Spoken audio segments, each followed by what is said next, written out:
This week on Jersey Matters, Twitter suspends a New Jersey state senator's account for his COVID-19 tweet, and he wants an apology. Climate change rules in New Jersey will cost you money and maybe your home at the Jersey Shore. Smoke from the wildfires out west are making their way to New Jersey, and there's cause for alarm.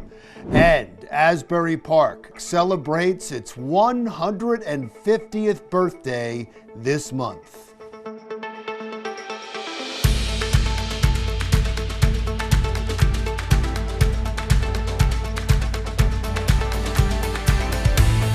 Welcome to Jersey Matters. I'm Larry Menti. Twitter has come under attack by former President Donald Trump and Republicans across the country who accuse the social media company of censoring the tweets of Republicans and conservatives. And now a New Jersey Republican politician has had his account suspended.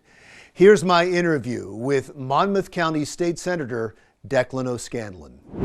Senator, as always, thank you so much for your time. You find yourself in the middle of a controversy. Before we get into it, let me just read what you tweeted that started all of this. Given that we have crushed COVID with a combination of natural immunity and voluntary uptake, there is no reason anyone should be compelled to take the vaccine. Restrictions, mandates, vaccine passports, all uncalled for. Tell us what happened then. Well, it was out there for almost a month. And by the way, that's all factually correct. And my opinion is a well-rounded one in that tweet as well. And then this past Saturday, almost a month later, I got notice from Twitter that I was going to be suspended, that the tweet had to be taken down, and I was going to have 12 hours of, I guess, like a child, I was going to be, stuck in a corner somewhere. Completely uncalled for. If you want to appeal, they say that's fine, but your suspension will remain in place while you're appealing. That could be weeks or months. They don't tell you.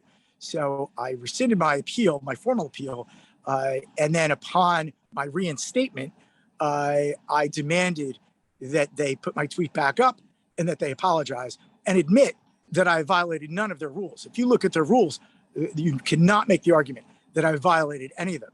Now, if they're going to include in their rules that they have an agenda, a random agenda that they are going to, and this is very dangerous within these social media forums that have become town squares, essentially. If they want to admit that they have an agenda that's randomly going to cull what should be reasonably acceptable opinions and tweets and rationalizations, then they should put that up and be transparent about it.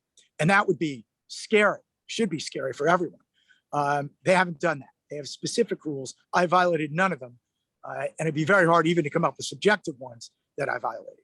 Yeah, it's interesting. I read the tweet as I just did for our viewers. I read the tweet and it's clearly an opinion. I may disagree with your opinion, but it's clearly an opinion. And as you said, it should be town square. The timing of this is also suspect because just last week, the White House admitted that they are working with social media platforms to take down what they believe is disinformation about the vaccine. Do you believe that's connected at all? It may be. I was responding to another tweet that linked to another article.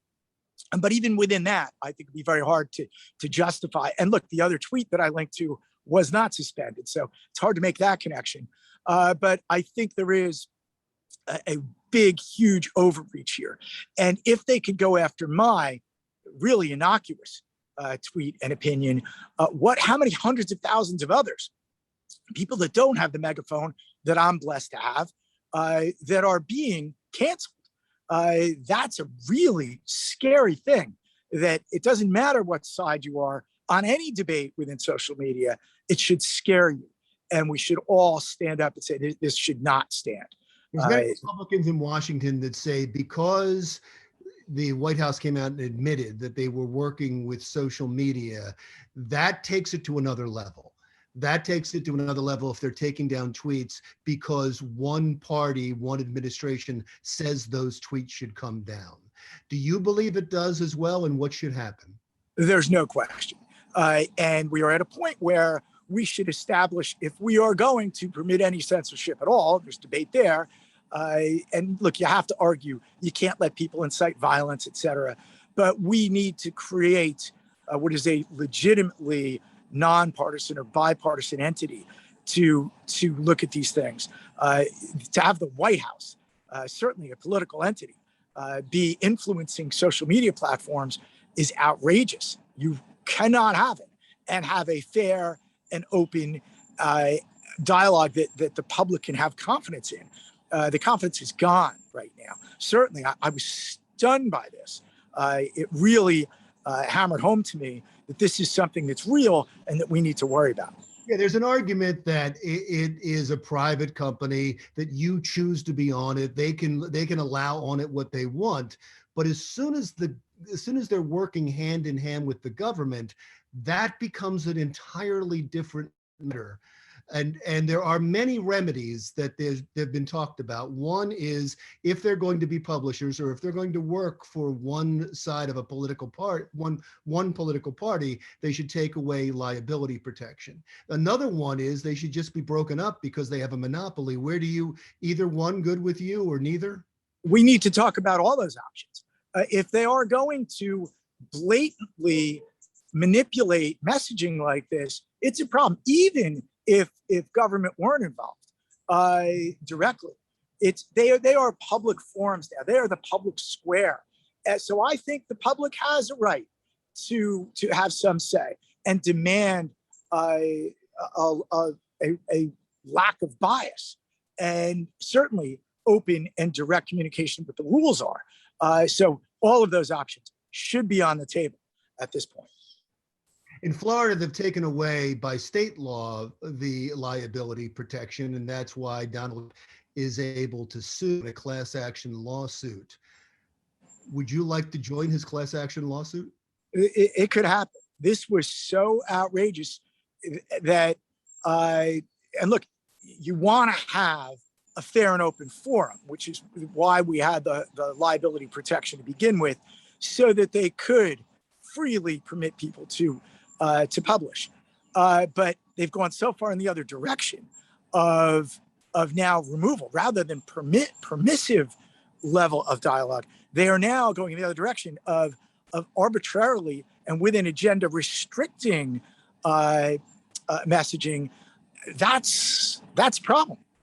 So joining such a lawsuit is possible. Well, we'd love to have you back on again if you choose to do that. Republican State Senator Declan O'Scanlan. Next on Jersey Matters, how the wildfires in the West are affecting people right here in New Jersey. We'll explain right after this.